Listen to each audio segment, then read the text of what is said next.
recovering addict. My name's Pat. It's always an honor to do anything for Narcotics Anonymous. But I will have to say this, Phil stuck me again. He's real good at doing that.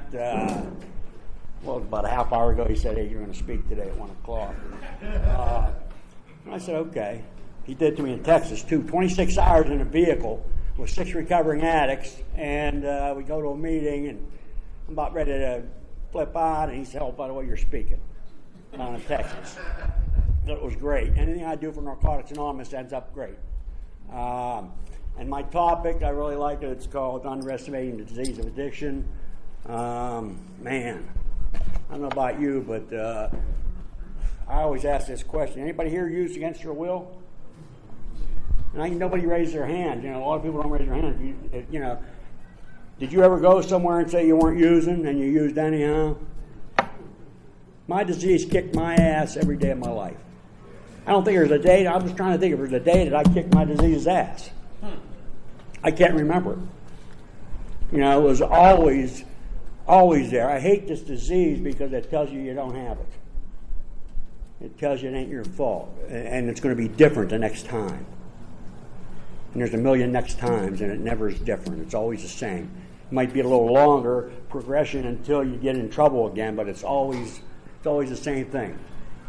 When I look back at my using, there was so many times that I underestimated.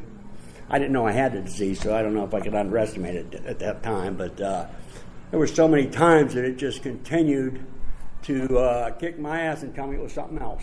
And I always blamed, like when I was fighting, it was because I was mixing whiskey with drugs. Whiskey made me fight. I always had some kind of thing that it was what I mixed together or what I used instead of it being the first one. And since I've been clean, it's been so crazy, this disease of addiction, going on a 12-step call and getting to see the disease firsthand when I knew I had a disease and I was doing something about it by working the 12 steps and getting on a 12-step call and going into somebody's house and seeing the disease in front of you.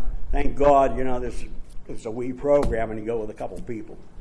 It's really disgusting to be able to go in and try and help somebody, but you can't help them if they don't want help. That's what I hate the most about this disease. You can't help somebody. And you're always hurting the people you love the most. I'm not hurting a stranger. I'm hurting somebody I love. So, it's really crazy because, like when this COVID come in, there's a lot of people went back out. A lot of people. And whether they could get to a meeting, this disease is so tricky. Like if so many people come in a program, or they go into a rehab, and the first day out you're supposed to go to a meeting. And I've seen this because I always ask questions because that's how I stay clean, and that's how I try and stay above my disease or ahead of my disease. And I say, what happened? And they say, well, I got home from rehab, and I was with the old lady, and I stayed with her, and I didn't want to use. So the next day comes, and it's time to go to a meeting, and your disease tells you, we didn't want to use yesterday. You don't need to go today. So next thing you know, you're a week going by, and you ain't gone to a meeting. You ain't done nothing new for your recovery, and then you end up sitting in the dope man's house or at the bar wondering what happened. And that's what happened. You underestimated the disease of addiction. I mean, there was times I found some drugs. I think it was I probably had about 5 months clean, and I opened the drawer downstairs, and it was a calendar, and they had them little pockets in them calendars. And I opened it up, and here drugs fell out. And I'll never forget, I ran upstairs, and I got on the phone, and I called, and the dude says, I called 2 people. One guy didn't answer, so I called another guy. He said, get out of your house, I'm on my way over. And then the phone rang, it was the other person calling me back. Here I go outside, and they got there, and I said to him, why do I have to go outside? He said, the further you're away from your drug, the better it is. And here I was white as a ghost. I didn't even know it. You know, that's how powerful this is. I just seen it, and it was like crazy. You know what I mean? I said, I'll throw that away, and he laughed at me. I said, there's a dumpster right over there, you can throw it in it. And he laughed, you'll be crawling in that dumpster in an hour. You know, and he was probably right, you know. But, yeah, this disease is just baffling because, I mean, you look at your own disease. How many times did you say you were going to quit and you couldn't? You know?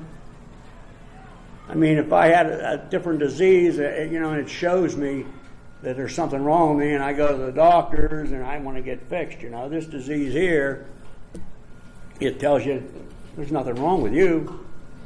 You know, I'm okay. It's just bad luck this time. It ain't going to happen the next time. And there's a million next times, and it happens every next time. You know? Like Jay was saying about the disease, you know, in women and putting people first and everything else. You know what? This disease is so powerful that I have to, on a daily basis, ask for help.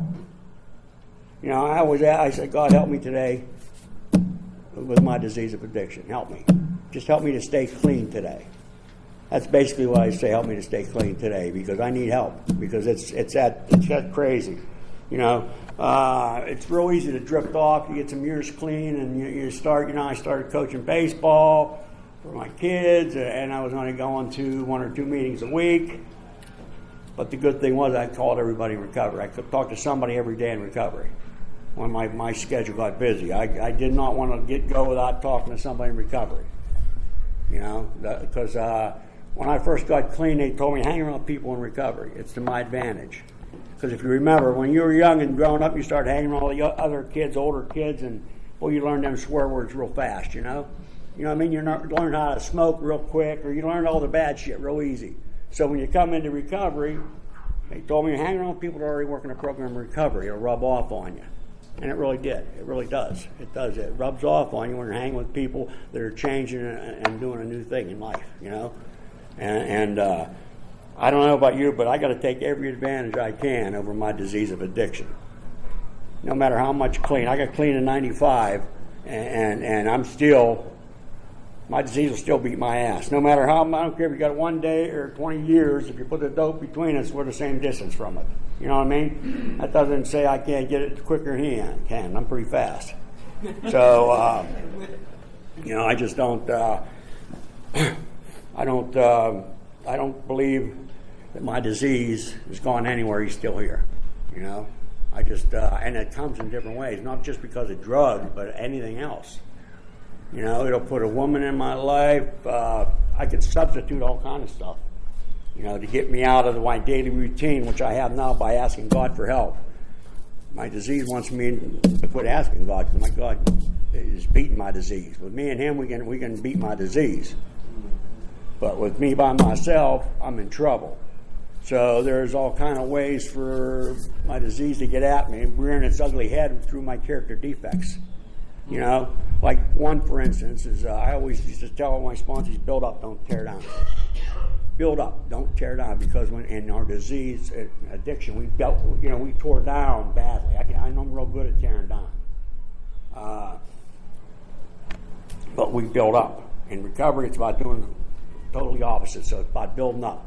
And I remember one time one of my sponsors called me, and I was off and ranting and raving, and he's there, hey, you're tearing down. I said, you're fucking right, I am, and it feels good. You know, I mean, it was there. So, and that's just one way my disease can get back at me. You know, and it's not about, he reminded me of that, you know. Thank God he did.